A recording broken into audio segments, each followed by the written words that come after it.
Shalom saudaraku yang dikasihi oleh Tuhan Yesus Kristus. Mari kita siapkan hati untuk masuk dalam doa syukur hari ini.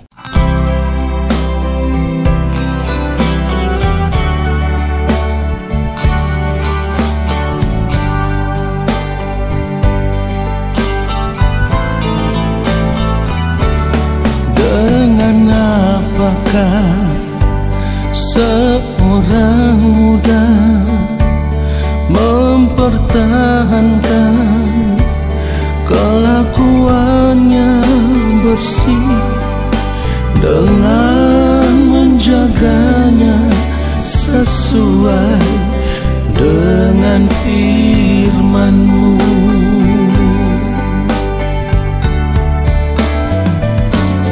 Dengan apakah seorang muda mempertahankan kelakuannya bersih dengan menjaganya sesuai dengan firman-Mu.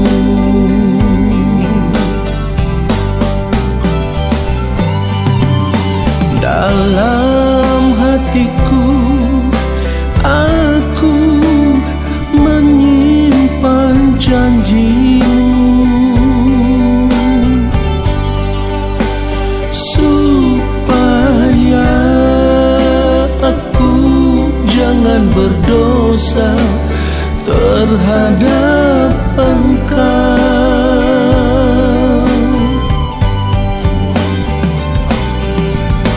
Dalam hatiku aku menyimpan janji-Mu, supaya aku jangan berdosa terhadap Engkau.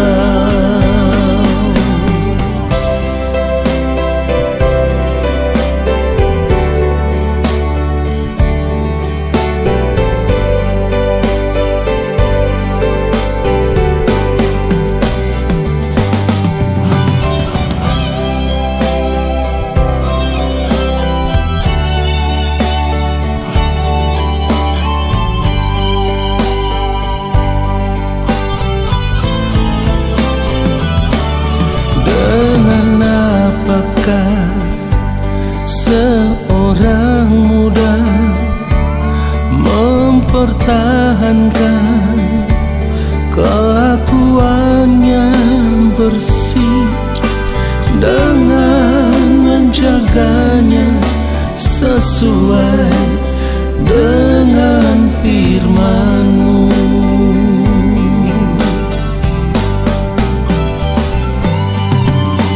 Dalam hatiku aku menyimpan janji-Mu, supaya aku jangan berdosa terhadap Engkau.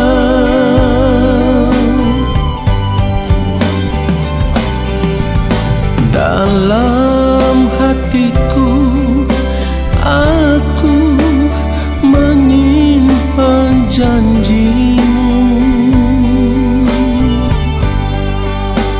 supaya aku jangan berdosa terhadap Engkau.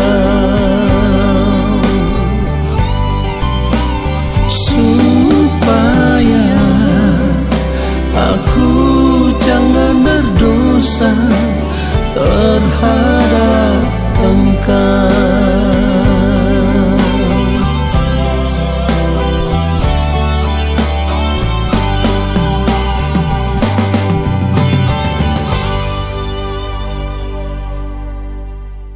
Mari kita berdoa. Allah Bapa yang Maha Kudus, Allah Bapa yang Maha Mulia, Allah Bapa yang Maha Agung, kembali saat ini kami ada di hadapan-Mu ya Bapa. Kami mau mempersiapkan hati kami untuk menerima kebenaran firman-Mu.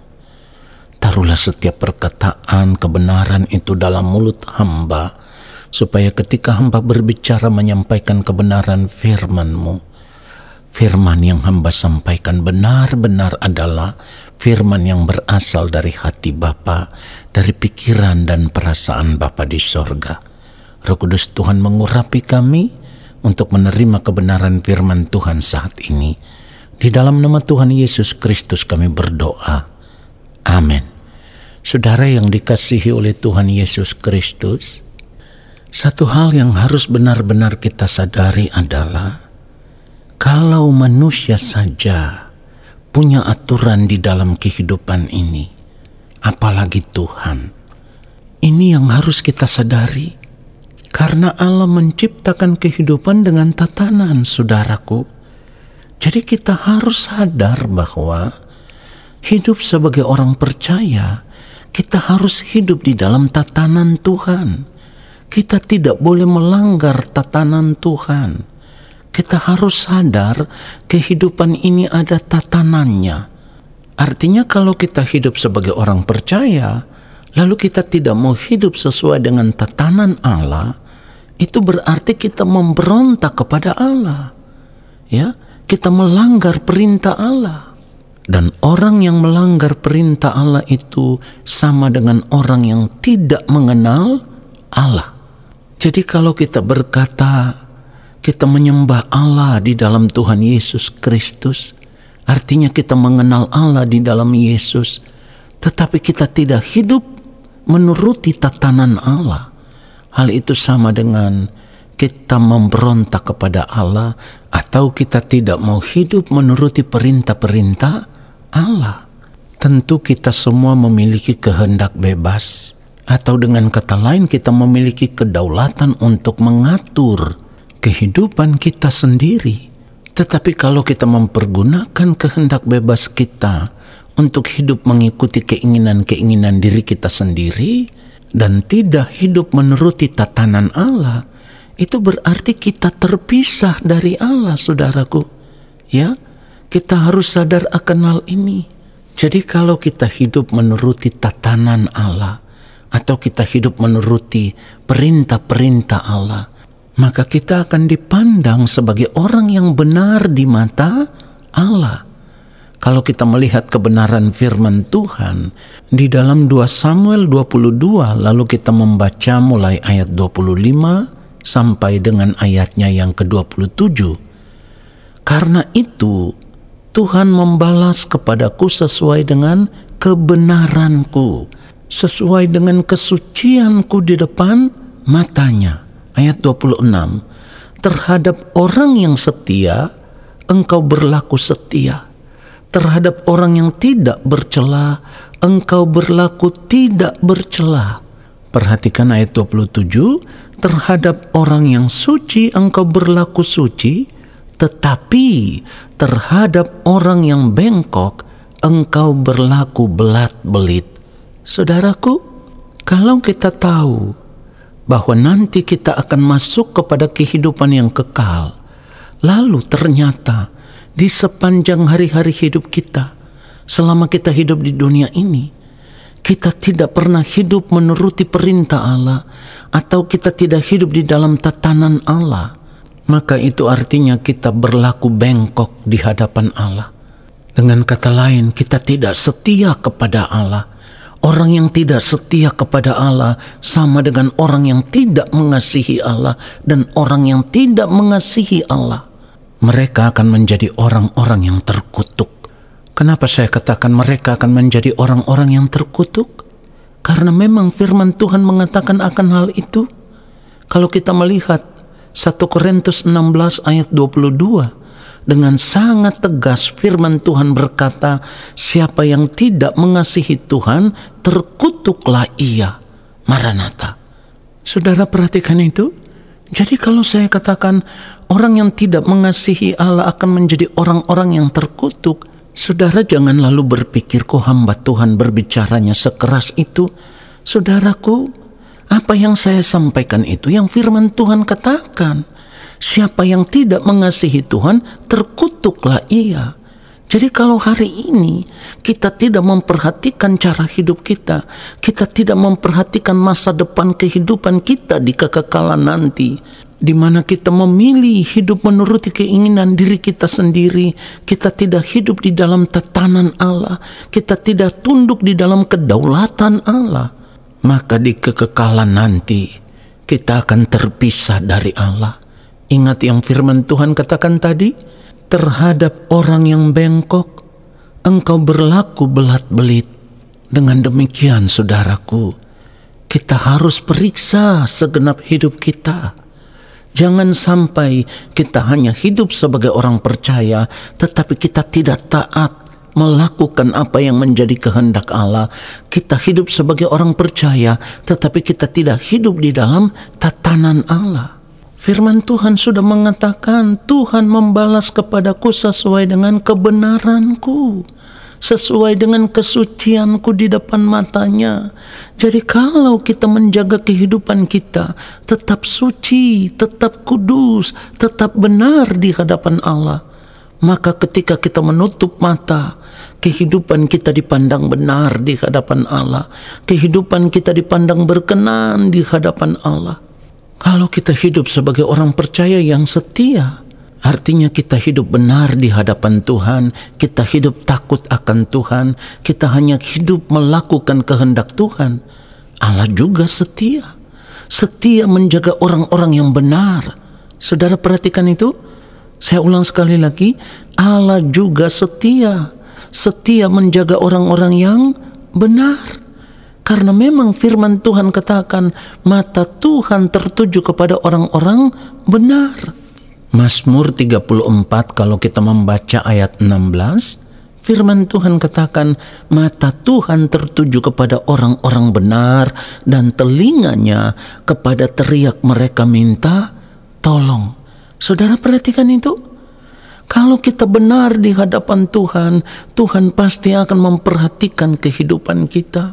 Tetapi kalau kita bengkok di hadapan Tuhan, Tuhan juga akan berlaku belat-belit. Artinya ketika kita tidak hidup benar di hadapan Tuhan, kita tidak setia kepada Tuhan, kita tidak menjaga kesucian hidup kita, kita tidak menjaga kekudusan hidup kita, artinya hidup kita dipandang tidak berkenan di hadapan Allah. Pertanyaannya, ketika kita berseru kepada Tuhan meminta pertolongan Tuhan, apakah kita merasa layak mendapatkan pertolongan Tuhan? Mari kita jawab pribadi lepas pribadi. Bagaimana mungkin kita bisa merasa layak mendapatkan pertolongan Tuhan kalau di dalam sepanjang hari-hari hidup kita terus menyakiti hati Tuhan dengan perbuatan-perbuatan kita. Kita terus melukai hati Tuhan dengan cara hidup kita. Kita terus mengecewakan Tuhan dengan sikap kita, dengan tindakan kita, dengan perkataan kita, dengan perbuatan-perbuatan kita. Karena kita hidup terikat dengan dunia ini, bergaul dengan dunia ini, bersahabat dengan dunia ini. Kita tidak menghargai Tuhan, kita tidak berjuang untuk hidup benar di hadapan Tuhan. Sekali lagi, pertanyaannya, apakah kita layak mendapatkan pertolongan Tuhan? Saudaraku, mari kita sadar akan hal ini, supaya kita bisa merubah cara hidup kita. Jangan sampai pada akhirnya kita akan terpisah dari hadirat Tuhan, di mana saat kita menutup mata, saat kita berada di kekekalan, ketika Allah berterus terang, Allah akan berkata, aku tidak pernah mengenal kamu, enyahlah daripadaku kamu sekalian pembuat kejahatan.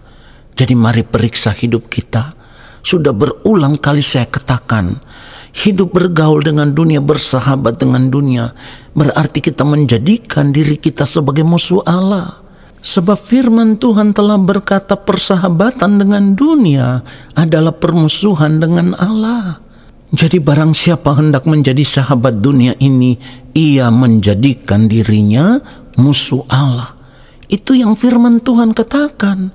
Jadi kalau kita masih tetap hidup mengikuti keinginan diri kita sendiri, di mana keinginan diri kita itu dipenuhi dengan hawa nafsu diri, keinginan-keinginan daging, itu berarti kita tidak hidup dalam tatanan Allah. Kita tidak hidup menuruti perintah-perintah Allah, yang sama dengan kita memberontak kepada Allah. Dan saya harus katakan ini dengan tegas, ketika kita hidup dengan cara hidup yang demikian, kita akan mendatangkan malapetaka atas kehidupan kita di kekekalan nanti. Saudaraku, jangan menutup telinga terhadap kebenaran ini. Bersyukurlah kalau hari ini Tuhan masih menegur kita semua lewat kebenaran firman Tuhan seperti ini, supaya kita memeriksa hidup kita. Kita berubah, kita mau hidup benar di hadapan Tuhan sebelum waktu Tuhan tiba bagi kita. Sebelum malapetaka itu menimpa kehidupan kita. Memang bukan sekarang, tetapi ingat, di kekekalan nanti, ketika kehidupan kita ditemukan tidak berkenan di hadapan Allah, malapetaka itu akan menimpa kehidupan kita. Kita akan terbuang dari hadirat Tuhan. Biarlah kebenaran firman Tuhan ini menyadarkan kita semua. Amin. Mari kita berdoa. Terima kasih Bapa yang Maha Kudus, kami bersyukur untuk kebenaran firman-Mu yang telah menasihati kami, mengingatkan kami, bahkan menegur kami, supaya kami memperhatikan cara hidup kami. Kami mau berjuang untuk hidup benar di hadapan-Mu ya Allah, hidup suci, hidup kudus, hidup terus berkenan di hadapan Bapa, dan hidup hanya untuk melakukan kehendak-Mu ya Bapa. Terima kasih Bapa yang mulia, kami bersyukur untuk firman-Mu, dan saat ini kami semua mengangkat tangan di hadapan Bapa di sorga. Kami percaya Engkau akan menurunkan tangan dan memberkati hidup kami. Saudaraku, arahkanlah hatimu tertuju kepada Tuhan dan terimalah berkat-Nya.